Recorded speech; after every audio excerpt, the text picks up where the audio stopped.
Back in 2002, I went to prison for a home invasion robbery and an unrelated non-fatal shooting. And the home invasion was intended to be a breaking and entering. We were outside and we were waiting for everybody to leave. Once all the cars left, we thought there was nobody home. Unfortunately, there was one person left behind, so what was going to be a breaking and entering turned into a robbery. Now, as far as I know, that one person who was left behind is no longer in this country, so I don't think there's any chance of running into them.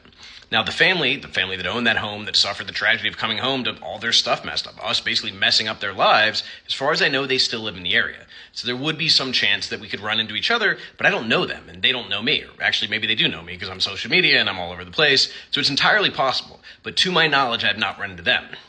Now, as far as my co-defendants, the people I committed those crimes with, two of them are no longer in this country. They both received relatively short sentences and were sent back to their home country.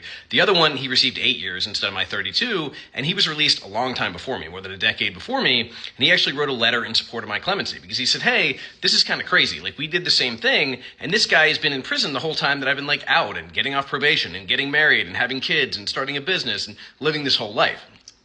But I have not run into him either.